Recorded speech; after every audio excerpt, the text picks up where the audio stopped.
Assalamualaikum warahmatullahi wabarakatuh. Halo sahabat semua, para penikmat kisah-kisah misteri dan cerita tentang makhluk astral yang tak kasat mata. Dimanapun sahabat semua berada, semoga selalu dalam keadaan sehat dan tidak kekurangan suatu apapun.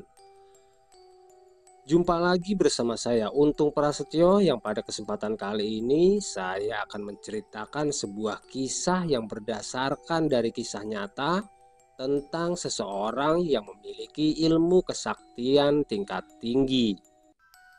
Tapi sebelum kita masuk ke ceritanya, jangan lupa dukung terus channel Hanya Cerita Misteri dengan menekan tombol subscribe-nya dan juga tombol like-nya. Dan buat sahabat misteri yang punya kisah atau pengalaman mistis dan ingin berbagi cerita, silahkan kirim cerita Anda ke alamat email atau nomor WhatsApp yang ada pada deskripsi video ini. Oke, tanpa berlama-lama lagi, mari kita simak ceritanya.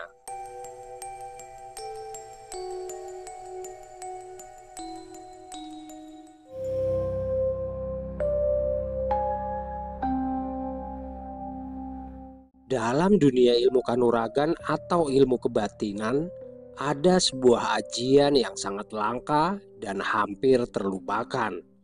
Ilmu ajian yang konon mampu membuat pemiliknya bergerak secepat hembusan angin, serta dapat menembus ruang dan waktu hanya dalam sekejap, dan bahkan tiba-tiba menghilang dari pandangan mata.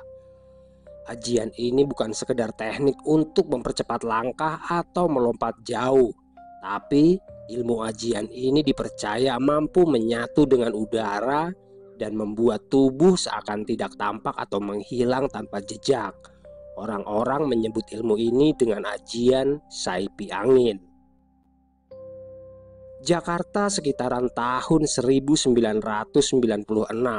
Hari itu, Pak Warta sama sekali tidak pernah menyangka jika dirinya akan bersinggungan dengan sebuah peristiwa janggal yang tidak masuk akal.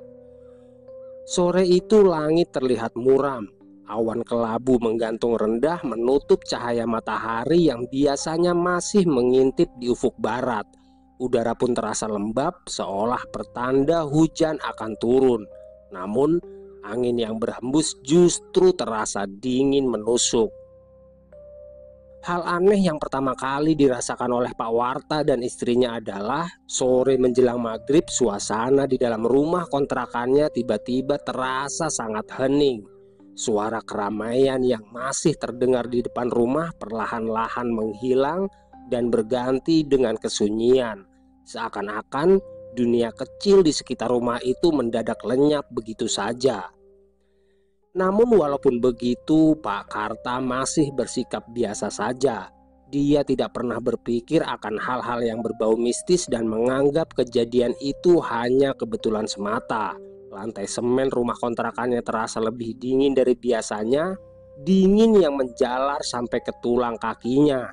Dia berhenti sejenak, menoleh ke arah jendela yang tirainya bergoyang tipis, padahal angin di luar seakan berhenti sama sekali. Di sudut ruangan, lampu pijar yang biasanya redup kini tampak bergetar cahayanya. Sinar kuning itu berkedip pelan, seolah berusaha bertahan dari sesuatu yang tak kasat mata. Suasana semakin aneh ketika suara jam dinding berhenti berdetak. Jarumnya berhenti tepat di angka 6. Tidak ada bunyi yang biasa menemaninya, hanya keheningan pekat yang semakin menekan telinga. Bersamaan dengan itu, udara perlahan berubah pengap, membawa aroma asing yang basah dan berbau. Dari arah jendela terdengar ketukan pelan berulang-ulang, meski tirainya tidak lagi bergerak sedikit pun. Ketukan itu makin lama makin jelas, menyerupai hentakan jari yang sabar menunggu jawaban. Sementara itu, Bu Wiwin, istri Pak Warta, mulai merasa ketakutan. Tubuhnya gemetar halus tanpa bisa dia kendalikan. Pak Warta yang mulai panik mendekap erat tubuh sang istri dan terus meyakinkannya jika keadaan baik-baik saja dan tidak terjadi apa-apa sore itu. Namun Justru pelukan itu membuat Bu Wiwin semakin sadar akan getaran ketakutan yang kini juga merambat dari tubuh suaminya. Dada Pak Warta naik turun lebih cepat dari biasanya. Nafasnya berat dan genggamannya terlalu kuat, seolah-olah dia juga sedang berusaha menahan sesuatu yang tidak terlihat. Di sekeliling mereka suasana kian menekan. Dinding rumah kontrakan seperti merapat, membuat ruangan yang memang kecil itu menjadi lebih sempit dari sebelumnya. Lampu pijar yang redup akhirnya mati total, meninggalkan mereka dalam kegelapan yang hanya ditembus sedikit cahaya kelabu dari celah jendela. Bu Wiwin memejamkan mata rapat-rapat, berharap kegelapan itu menghilang. Namun dalam pekat itu justru muncul suara gemuruh hebat seperti deru angin kencang yang memekakan telinga. Pak Warta mengeratkan pelukannya, tapi seolah pelukan itu tidak lagi memberi rasa aman. Dari arah dapur terdengar bunyi kayu berderak, seperti ada sesuatu yang berat melangkah perlahan di atas lantai. Suaranya makin mendekat, teratur dan nyata, hingga setiap derapnya membuat jantung mereka berdua berdetak semakin kencang. Akan tetapi di tengah suasana yang semakin mencekam itu, tiba-tiba saja terdengar suara orang yang memanggil-manggil dari arah luar. Suara itu terdengar jelas memanggil nama Pak Warta dengan nada yang akrab dan disertai dengan ketukan kencang pada pintu rumah mereka. Pak Warta tersentak menoleh ke arah jendela yang tadi tampak begitu muram. Bu Wiwin yang masih gemetar dalam pelukannya ikut mendongakkan kepala. Dengan mata yang berkaca-kaca, perlahan-lahan ketegangan di tubuh mereka mereda, seolah suara itu membawa kembali sesuatu yang tiba-tiba hilang ditelan kesunyian. Cahaya lampu pijar yang sempat padam kini menyala lagi, redup tapi stabil. Jam dinding berdetak kembali mengisi ruangan dengan bunyi yang tadi hilang. Suara gaduh dari jalan depan rumah, suara anak-anak berlari dan orang-orang yang berbincang kini kembali terdengar seperti tidak pernah berhenti sama sekali. Kabut tipis yang sempat merayap dari bawah pintu menghilang tanpa jejak, seolah tidak pernah ada. Bayangan hitam di sudut ruangan lenyap, menyisakan hanya tembok dengan cat kusam yang retak-retak. Udara dingin yang menusuk perlahan berganti menjadi hangat dan lembab, khas udara sore hari menjelang hujan. Pak Warta menarik nafas panjang masih dengan mendekap erat tubuh istrinya. Sementara Bu Wiwin mulai bisa menggerakkan tangannya sendiri, meski gemetar itu belum sepenuhnya hilang. Mereka berdua hanya terdiam saling menatap dengan mata penuh tanda tanya. Suasana rumah telah kembali normal. Namun di balik kelegaan itu ada sisa ketakutan yang tidak mudah dihapus. Sebuah perasaan samar bahwa apapun yang terjadi tadi bukan sekedar ilusi atau kebetulan semata. Setelah merasa sedikit lebih baik dan suara ketukan pintu serta suara Mas Joko yang terus memanggil masih terdengar, Pak Warta pun perlahan berdiri dan berjalan ke arah depan untuk membukakan pintu rumahnya. Begitu daun pintu terbuka, cahaya sore yang mendung menyusup masuk, disertai hembusan angin lembab yang membuat tirai tipis bergoyang perlahan. Mas Joko berdiri di ambang pintu dengan wajah heran. Tatapannya seolah meneliti keadaan di dalam rumah. Alisnya sedikit berkerut. Di belakangnya suara jalanan terdengar normal, kembali riuh dengan suara anak-anak yang berlarian dan deru sepeda motor yang melintas. Bahkan teriakan pedagang keliling yang menjajakan dagangannya. Semua itu seperti kontras dengan suasana di dalam rumah kontrakan yang masih menyisakan hawa mencekam. Pak Warta hanya berdiri sejenak masih tertegun. Keringat dingin yang membasahi pelipisnya belum sempat dia hapus. Sementara itu Bu Wiwin yang duduk di ruang tengah menatap ke arah pintu dengan mata sayu, seolah masih takut kalau-kalau keadaan kembali berubah. "Wamu ini gimana sih Warta? Saya panggil-panggil dari tadi," ujar Mas Joko sambil terus memandangi tubuh Pak Warta yang masih terlihat ketakutan. "Maaf Mas Joko, saya nggak dengar," balas Pak Warta dengan suara gemetar. "Makanya kalau maghrib jangan tidur Warta," ucap Mas Joko yang terlihat sangat kesal. "Saya nggak tidur Mas, Cuma tadi tadi alah, kalau nggak tidur nggak mungkin kamu nggak dengar. Orang saya teriak-teriak dari tadi kok. Kamu ini kebangetan, Warta. Itu baru saja adikmu Dana pergi lagi karena kamu nggak bukain pintu. Ucap Mas Joko yang kini membuat Pak Warta terkejut. Wardana? Memangnya dia datang, Mas? Tanya Pak Warta penasaran. Wamu ini memang kebangetan lu, Warta. Kasihan Wardana, jauh-jauh datang dari kampung, bukannya disambut baik malah nggak kamu bukain pintu. Itu sama saja kamu menolak kedatangannya. Balas Mas Joko yang sontak membuat Pak Warta merasa sangat bersalah sore itu. Pak Warta terdiam membeku di ambang pintu rumahnya. Hatinya terasa ditikam oleh rasa bersalah yang dalam. Kata-kata Mas Joko terus berputar-putar di kepalanya, menambah kebingungan akan kejadian aneh sore itu. Setelah Mas Joko pergi, Pak Warta pun menghampiri Bu Wiwin yang masih duduk di kursi ruang tengah. Wajah istrinya pucat pasi, matanya membesar seakan menyimpan sesuatu yang tidak mampu diucapkannya. Tangannya meremas ujung bajunya begitu kuat hingga jemarinya memutih. Ada apa, Bang? Kok aku dengar Mas Joko marah-marah? Tanya Bu Wiwin sambil menyeka air mata yang masih membasahi pipinya. Iya, Dek. Mas Joko bilang tadi Wardana datang ke sini.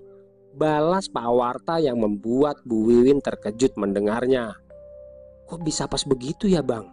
Pas kita ngalamin kejadian aneh tadi, pas Wardana datang. Apa jangan-jangan yang datang bukan Wardana, Bang? Tapi ujar Bu Wiwin yang menyadari keanehan-keanehan yang baru saja mereka alami. Tapi apa, Dek? Tanya Pak Warta penasaran. Jangan-jangan Wardana udah nggak ada, Bang. Jadi yang tadi kesini itu arwahnya. Balas Bu Wiwin yang terdengar masuk akal bagi Pak Warta.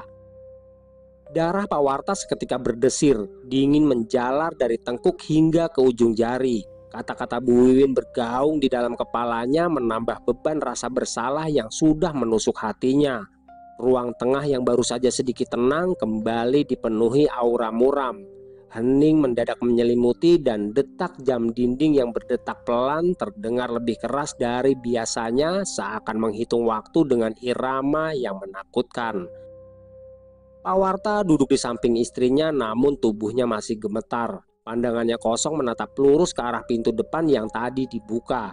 Bayangan tentang sosok adiknya yang datang mengetuk pintu rumah lalu pergi lagi tanpa jejak terbayang jelas dalam benaknya. Hanya saja semakin lama dia memikirkan, semakin samar pula keyakinannya apakah yang datang itu benar-benar adiknya atau sesuatu yang lain yang menyamar atau menyerupainya. Di luar rumah angin berhembus kencang, membuat dedaunan bergesekan dan menimbulkan suara lirih yang terdengar seperti bisikan. Lampu pijar di ruang tengah bergetar perlahan, cahayanya meredup lalu kembali terang seakan-akan dipermainkan oleh sesuatu yang tak kasat mata. Bu Wiwin memeluk dirinya sendiri sementara hawa dingin merayap semakin kuat ke dalam rumah. Malam itu berjalan begitu lambat bagi Pak Warta. Setiap detik terasa panjang, seolah jam dinding menunda setiap hentakan jarumnya. Dia terbaring di samping Bu Wiwin yang masih sering terbangun karena bayangan ketakutan sore tadi. Meski berusaha menutup mata, namun pikirannya terus bergulat dengan pertanyaan yang tak kunjung terjawab. Bayangan wajah Wardana terlintas berulang-ulang, wajah adiknya yang terakhir kali dia lihat beberapa bulan lalu di kampung. Bayangan itu bercampur dengan suasana janggal sore tadi. Rasa bersalah menyesak di dadanya, ada kemungkinan besar dia telah mengabaikan kedatangan adiknya.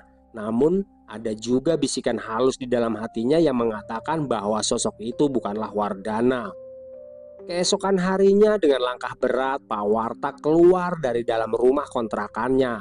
Derit pintu kayu terdengar nyaring seakan mengiringi kegelisahannya. Pandangannya sempat menyapu halaman kecil di depan rumah seolah mencari jejak apapun yang bisa meyakinkan dirinya tentang kedatangan Wardana.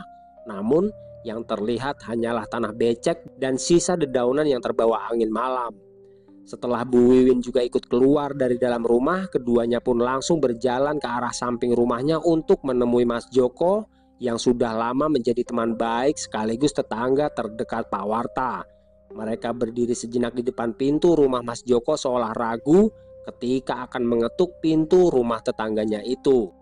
Tidak lama kemudian Mas Joko muncul dengan wajah yang masih terlihat tegas meski ada sorot heran di matanya karena melihat kondisi tetangganya yang tampak kusut. Sorot itu seakan membaca kegelisahan yang belum sempat terucap. "Tumben pagi-pagi berdua-duaan. Memangnya kamu nggak jualan, Win?" tanya Mas Joko dengan nada tegas. "Saya nggak bikin dagangan, Mas. Semalam saya nggak bisa tidur. Banyak gangguan di rumah," balas Bu Wiwin dengan tenang. "Oh begitu. Oh, semalam saya mau tanya sesuatu. Tapi kok semalam saya itu merasa terlalu emosi. Apalagi saat melihat Wardana pergi dengan wajah kecewa," ujar Mas Joko yang membuat Pak Warta dan Bu Wiwin hanya terdiam dan saling beradu pandang. "Memangnya kalian kenapa sih, Win? Gak biasanya loh maghrib-maghrib kalian sudah tidur," sambung Mbak Sarti yang keluar dari arah dapur sambil membawa teh hangat dan singkong rebus. "Kemarin sore itu kita berdua belum tidur, Mbak. Tapi," balas Bu Wiwin yang menggantung dan membuat Mbak Sarti menatap ke arah Mas Joko penuh tanda tanya. "Iya, Mas. Kemarin sore itu kita memang belum tidur. Tapi pas mau azan maghrib, saya dan istri saya mengalami kejadian aneh, Mas," sambung Pak Warta menjelaskan dengan wajah yang terlihat sangat serius. "Ya sudah, sekarang kamu ceritakan dulu kejadian aneh yang kamu maksud itu, Warta. Baru nanti saya ceritakan kedatangan Wardana yang sudah lama duduk di depan pintu rumah kamu dengan wajah yang terlihat sangat lelah," ujar Mas Joko dengan tegas. Pak Warta menarik nafas panjang mencoba mengatur kata-kata. Suasana di ruang tamu rumah Mas Joko berubah hening, hanya terdengar desis air panas dalam teko yang baru saja dituangkan ke dalam cangkir. Bu Wiwin duduk di samping suaminya, tangannya masih menggenggam ujung bajunya menahan gelisah. Wajah Pak Warta menegang ketika dia mulai menceritakan apa yang mereka alami sore itu. Dia menggambarkan langit sore yang muram, udara yang mendadak membeku hingga suara keramaian di luar rumah yang seakan ditelan oleh kesunyian. Setiap detail dia uraikan dengan hati-hati. Lampu pijar yang berkedip, suara deru angin yang membuat telinga berdengung, serta getaran aneh yang terasa seperti gempa. Bu Wiwin menunduk, air matanya menetes perlahan ketika dia menambahkan kejadian yang terlewatkan oleh apa yang baru saja diceritakan Pak Warta tentang kabut kelabu yang muncul dari bawah pintu dan rasa dingin yang merayap ke dalam tubuhnya. Hening sesaat menyelimuti ruangan membuat ketegangan semakin pekat. Mas Joko dan Mbak Sarti saling berpandangan. Wajah mereka berubah serius. Ekspresi yang awalnya heran kini tergantikan dengan kecemasan. Mas Joko menggenggam lututnya erat-erat seolah menahan sesuatu yang ingin segera dia ucapkan. Mbak Sarti meletakkan cangkir teh di meja. Tangannya sedikit bergetar menandakan bahwa cerita itu bukan sekedar angin lalu bagi mereka. Setelah suasana benar-benar sunyi, Mas Joko menghela nafas panjang. Sorot matanya tajam menatap Pak Warta seolah hendak memastikan sekali lagi bahwa apa yang diceritakan tadi bukan kebohongan.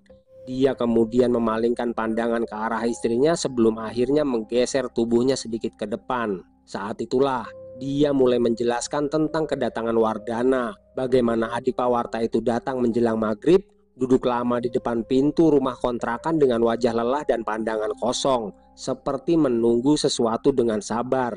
Bagaimana dia beberapa kali menoleh ke arah Mas Joko seakan mengisyaratkan sesuatu, namun tidak pernah mengucapkan sepatah kata pun.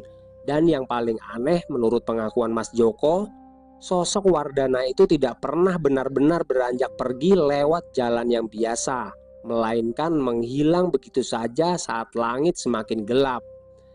Ketegangan di ruang tamu semakin menebal. Bu Wiwin menutup mulutnya dengan tangan menahan rasa takut yang kembali menghantam dirinya.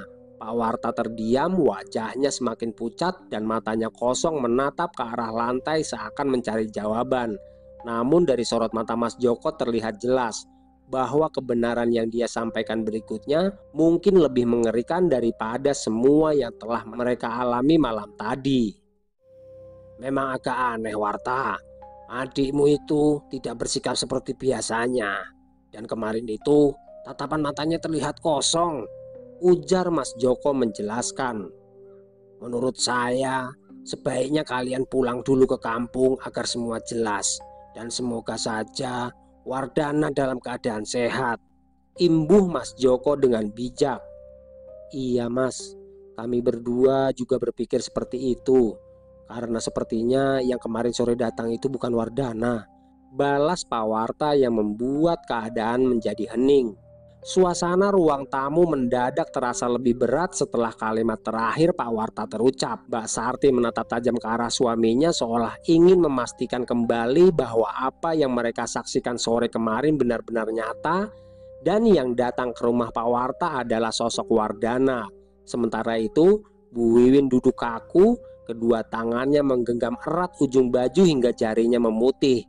Dia menunduk namun matanya bergerak resah, membayangkan kembali sosok yang mungkin bukan adik iparnya itu. Setelah berbincang cukup lama di rumah Mas Joko, Pak Warta pun kembali ke rumahnya dan mulai bersiap untuk pulang ke kampung halamannya. Tapi sebelum itu dia pergi ke toko bahan bangunan tempat dia bekerja untuk meminta izin cuti selama beberapa hari. Dan sekitar pukul 9 pagi, Pak Warta bersama Bu Wiwin langsung berangkat melalui terminal bus Lebak Bulus. Singkatnya, setelah menempuh 8 jam perjalanan, akhirnya Pak Warta sampai di rumah sang ibu yang berada di daerah Banten. Rumah sang ibu berdiri sederhana di antara hamparan kebun dan pepohonan kelapa yang menjulang. Udara kampung terasa jauh lebih segar, namun di balik itu ada hawa muram yang menyelusup sejak mereka melangkahkan kaki ke halaman rumah itu. Bu Wiwin menatap keadaan sekitar dengan tatapan lelah. 8 jam perjalanan membuat tubuhnya penat, tapi kegelisahan di dadanya jauh lebih besar daripada rasa letih. Dia menggenggam tangan Pak Warta erat, seakan ingin memastikan bahwa keduanya siap menghadapi kabar apapun yang menanti. Pak Warta berdiri sejenak di depan pintu rumah ibunya, menatap kusen kayu tua yang mulai lapuk dimakan waktu. Hatinya berdegup kencang bercampur antara rindu, cemas, dan rasa bersalah. Dia mengangkat tangannya mengetuk pelan pintu rumah itu. Tidak lama kemudian daun pintu berderi terbuka. Sang ibu muncul dengan tubuh renta, wajahnya menua namun masih memancarkan kasih yang sama. Meski sempat merasa terkejut dengan kepulangan Pak Warta, namun perempuan tua itu terlihat sangat senang sekali sore itu. Alhamdulillah, kamu teh pulang lagi tak? Ucap Mak Hasnah sambil tersenyum. Iya Mak, jawab Pak Warta yang langsung meraih tangan ibunya dan langsung menciumnya. Tumben kamu pulangnya cepet. Perasaan baru kemarin kamu pulang tak? Waktu barengan si Dana pulang dari pesantren, ujar Mak Hasnah yang membuat hati Pak Warta kembali bergetar. Iya Mak, saya teh kangen sama emak. Ini si Neng juga kangen sama masakan emak, makanya kita pulang, balas Pak Warta sambil duduk di ruang tamu kecil rumah ibunya. Oh iya Mak, Dana masih di pesantren apa udah kerja Mak? Tanya Pak Warta dengan wajahnya yang mulai terlihat tegang. Minggu kemarin teh si Dana pulang, sekarang dia masih di pesantren, balas Mak Hasnah yang membuat hati Pak Warta dan Bu Wiwin merasa lega. Alhamdulillah Mak kalau masih di pesantren Mak. Tapi Dana sehat kan Mak? Tanya Pak Warta lagi. Alhamdulillah sehat, tapi sekarang badannya kurus, katanya lagi banyak tirakat, balas Mak Hasnah yang semakin membuat Pak Warta merasa lega. Tirakat apa Mak? Kan dia di pesantren. Tanya Pak Warta lagi. Emak juga bingung sama Wardana. Disuruh ngaji yang bener, malah mau nyari ilmu-ilmu kebatinan. Ntar aja kalau kamu ketemu dia kamu bilangin tak, biar jalannya lurus, balas Mak Hasnah menjelaskan. Mendengar jawaban itu, Pak Warta merasa jika apa yang dialaminya kemarin sore itu ada hubungannya dengan adiknya yang sedang mempelajari ilmu-ilmu kebatinan. Walaupun agak kesal, namun Pak Warta merasa lega karena keluarganya di kampung dalam keadaan sehat dan baik-baik saja. Sore itu suasana rumah Mak Hasnah terasa lebih hangat. Senyum rentas sang ibu sedikit banyak meredakan kegelisahan yang sejak kemarin sore menjerat batin Pak Warta dan Bu Wiwin. Aroma tanah basah yang terbawa angin sore bercampur dengan wangi masakan sederhana dari dapur menambah kesan damai setelah perjalanan panjang. Namun di balik kelegaan itu, hati Pak Warta masih dihantui rasa tidak tenang. Kata-kata Mak Hasnah tentang Wardana yang sedang menekuni ilmu batin terus berputar di kepalanya. Bayangan sosok adiknya dengan tatapan kosong di depan rumah kontrakan seakan menemukan titik sambung dengan keterangan dari ibunya. Bu Wiwin hanya duduk diam menatap ke arah jendela kecil yang tirainya bergoyang perlahan. Sesekali dia mencuri pandang ke arah suaminya, melihat wajahnya yang tampak menegang meski berusaha tersenyum di depan ibunya. Dalam hatinya dia pun merasakan hal yang sama, kelegaan karena Wardana masih hidup, bercampur kecemasan akan jalan yang kini ditempuh oleh adik iparnya itu. Senja mulai turun perlahan, langit memerah dan burung-burung kembali ke sarang, sementara suara azan dari masjid kecil di ujung. Senja mulai turun perlahan, langit memerah dan burung-burung kembali ke sarang, sementara suara azan dari masjid kecil di ujung jalan menggema merdu.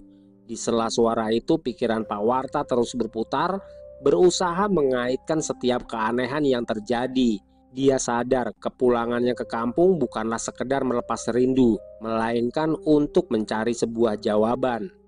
Setelah makan malam dan berbincang hangat dengan Mak Hasnah, Pak Warta pun memilih duduk di teras rumah panggung yang penuh kenangan masa kecilnya itu. Dalam hatinya dia terus bertanya-tanya tentang maksud dan tujuan adiknya mempelajari ilmu-ilmu yang kemungkinan bisa membahayakan dirinya sendiri. Malam pun semakin larut. Setelah menghabiskan kopi dan rokok berbatang-batang, Pak Warta memilih masuk ke dalam rumah untuk beristirahat. Akan tetapi ketika dia melewati pintu kamar adiknya, dia merasakan ada sesuatu yang seperti memanggilnya dan meminta Pak Warta untuk masuk ke dalam kamar. Pintu kayu tua dari kamar Wardana sedikit terbuka, menampakkan celah gelap di dalamnya. Begitu didorong sedikit, pintu berderit pelan, membuka ruangan yang tampak sunyi. Kamar Wardana masih terlihat sederhana dengan tikar pandan yang tergelar di lantai dan sebuah rak kayu berisi kitab-kitab lusuh. Pada dinding kamar beberapa kertas berisi tulisan Arab dan simbol-simbol aneh tertempel dengan paku kecil. Ada yang terlihat seperti doa, ada pula yang menyerupai rajah yang tidak dia pahami. Suasana kamar itu seakan menyimpan rahasia yang berat dan setiap sudutnya memancarkan hawa yang membuat dada sesak. Pak Warta berdiri terpaku di ambang pintu, tubuhnya gemetar ringan, seakan dari balik ruangan itu ada tatapan yang sedang mengawasi meski tidak ada seorang pun di sana. Namun, ketika pandangannya menatap ke arah sudut kamar, Pak Warta melihat sebuah kertas yang tergeletak di atas meja dan itu membuatnya sangat penasaran. Perlahan Pak Warta memberanikan diri untuk melangkah masuk ke dalam kamar yang dinginnya menusuk tulang. Setiap langkah terasa berat seperti ada yang menahan pergerakannya. Lantai papan tua berderit lirih di bawah telapak kakinya seolah menolak keberadaannya di sana. Tatapannya tak lepas dari selembar kertas yang tergeletak di atas meja kecil di sudut kamar. Cahaya lampu pijar yang redup membuat suasana terasa mencekam. Jantungnya berdentum keras, namun rasa penasaran perlahan mengalahkan rasa takut yang mencekik. Dengan tangan gemetar dia meraih kertas itu. Sentuhan pertama membuatnya merinding. Kertas itu terasa dingin, seakan baru saja diangkat dari dalam air. Saat dia mengangkatnya lebih dekat, terlihat guratan tulisan tangan yang tampak seperti sebuah pesan yang berkata, "Assalamualaikum A. Kalau AA baca surat ini, tolong AA panggil nama Dana 3 kali ya." Bibir Pak Warta bergetar membaca kalimat itu. Tulisan tangan Wardana jelas terbaca tapi terasa ganjil seperti ditulis dengan tergesa. Hatinya semakin diliputi kegelisahan. Surat itu bukan sekedar pesan biasa, tapi ada maksud tersembunyi yang membuat hawa kamar kian menyesakan. Tangannya masih menggenggam kertas rapuh itu erat-erat. Tatapannya terpaku pada kalimat yang menyuruhnya memanggil nama adiknya 3 kali. Di kepalanya, pikiran saling bertabrakan antara keinginan untuk mengikuti pesan itu dan rasa takut akan apa yang mungkin terjadi jika dia melakukannya. Suasana kamar semakin mencekam, lampu pijar mulai meredup lalu kembali terang seakan terpengaruh oleh sesuatu yang tak kasat mata. Dari luar jendela, suara jangkrik yang tadinya ramai mendadak berhenti meninggalkan keheningan pekat yang menusuk telinga. Di antara rasa takut dan rasa penasarannya, Pak Warta pun langsung menaruh kembali kertas itu di atas meja dan tanpa pikir panjang lagi dia bergegas keluar dari dalam kamar. Langkah Pak Warta tergesa hingga membuatnya hampir tersandung saat melewati ambang pintu kamar Wardana. Nafasnya tersengal, dadanya berdegup begitu kencang ketika dia menutup pintu kamar itu kembali. Hawa dingin yang menusuk perlahan meredam meski rasa mencekam masih melekat kuat di dadanya. Di ruang tengah dia berhenti sejenak mencoba menenangkan diri. Keringat dingin mengalir di pelipis menetes hingga ke dagunya. Bu Wiwin yang sudah terbaring di ruang tengah sempat menoleh. Wajahnya terlihat pucat kelelahan tapi dia tidak bertanya apa-apa. Setelah itu Pak Warta memilih duduk di kursi kayu tua dengan mata yang menatap kosong lantai. Bayangan tulisan di kertas tadi terus membayangi pikirannya. Suara ketukan aneh dari bawah papan kamar seakan masih terngiang di telinganya. Malam semakin larut, udara semakin dingin. Dari celah dinding rumah panggung, suara angin terdengar merayap menggesek pelan, membawa bisikan samar yang entah nyata atau hanya permainan pikirannya saja. Dalam hati, Pak Warta bertanya-tanya akan maksud dan tujuan dari adiknya menuliskan pesan pada secari kertas, seolah dia tahu jika Pak Warta akan pulang ke rumah ibunya dan membaca pesan tersebut. Rasa penasaran pun semakin membesar dalam hatinya.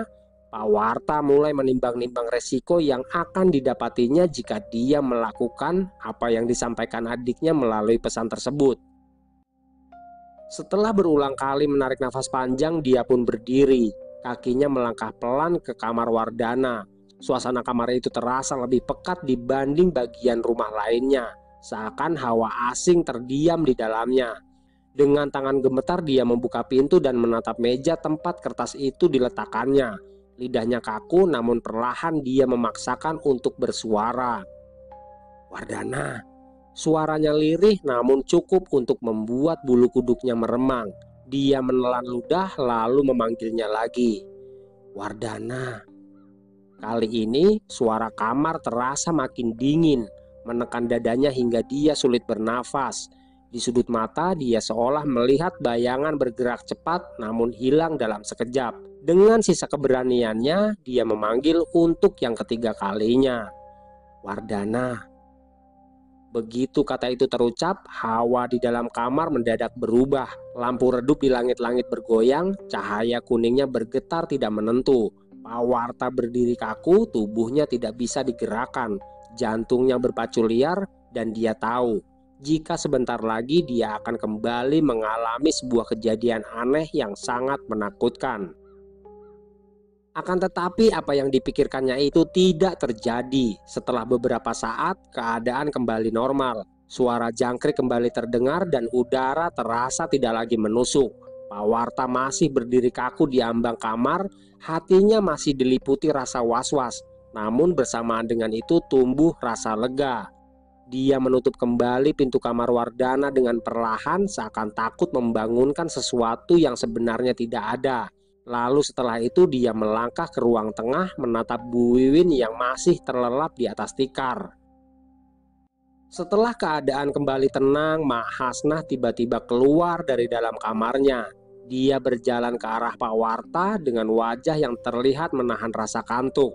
Dan tanpa berkata-kata, Mak Hasnah langsung menuju ke arah pintu rumah lalu membukanya. "Waalaikumsalam. Kamu teh ngapain sih, Dana?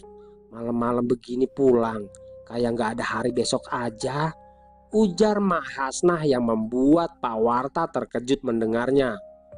"Kamu juga Warta, adiknya pulang bukannya dibukain pintu, malah ngebengong wae. Dasar gelo," imbuh Mak Hasnah kesal. Pak Warta tertegun di tempatnya. Tubuhnya seolah terpaku. Kata-kata ibunya bagai petir yang menyambar di telinganya. Dadanya berdegup kencang karena jelas-jelas dia mendengar Mak Hasnah menyebut nama yang tadi baru saja dipanggilnya 3 kali. Dengan langkah kaku, dia menoleh perlahan ke arah pintu rumah panggung yang kini terbuka lebar. Angin malam menyusup masuk, membawa bau tanah basah dan dingin menusuk tulang. Dari balik kegelapan luar rumah, tampak sosok berdiri tegap, samar diterangi sinar lampu yang temaram di ruang tengah. "Ah, kenapa bengong begitu ngeliat saya? Saya teh bukan hantu, ah," ujar Wardana yang membuat Pak Warta merasa lega sekaligus penuh keheranan. "Kamu pulang dari pesantren naik apa, Dana?" tanya Pak Warta dengan suara bergetar. "Saya teh naik angin, ah. Ntar saya ceritain. Sekarang saya mau bikin kopi dulu." Mau dibikinin kopi apa teh?"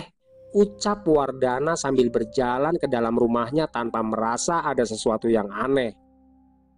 Pak Warta menghela nafas panjang mencoba menenangkan dirinya. Rasa lega sedikit mengusik ketegangan yang masih menempel di tubuhnya.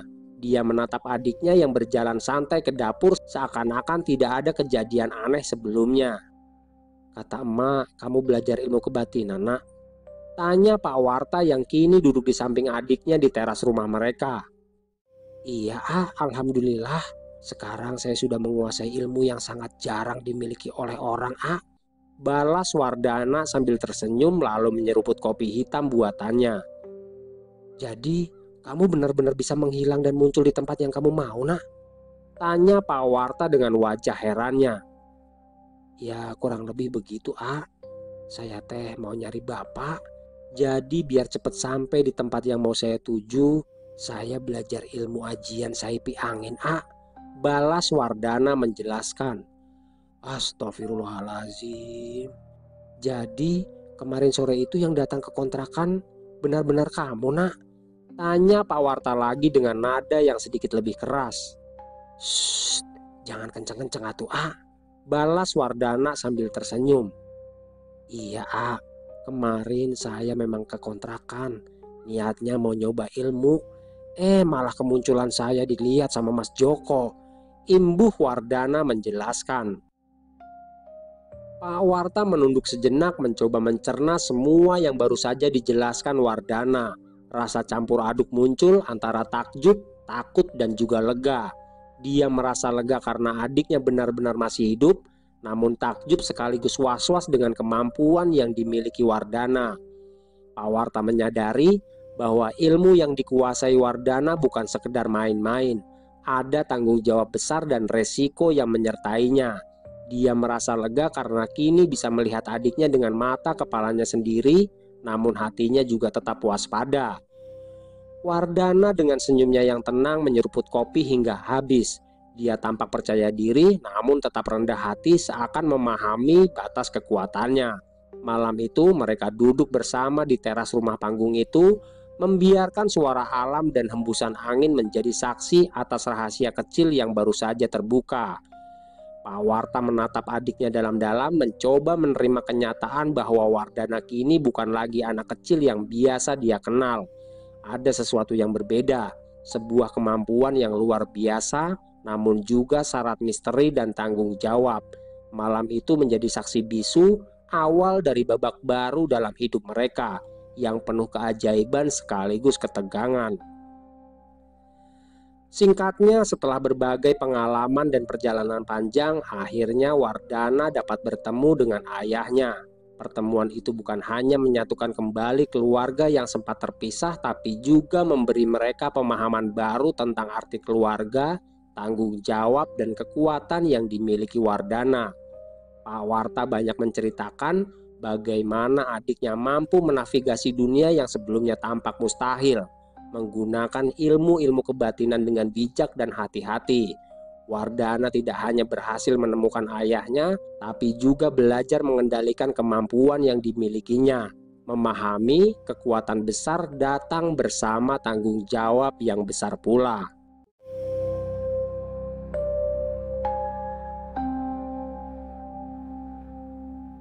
Oke, terima kasih buat sahabat semua yang menyimak cerita ini hingga akhir. Salam sehat dan sejahtera selalu. Saya Untung Prasetyo pamit undur diri. Wassalamualaikum warahmatullahi wabarakatuh.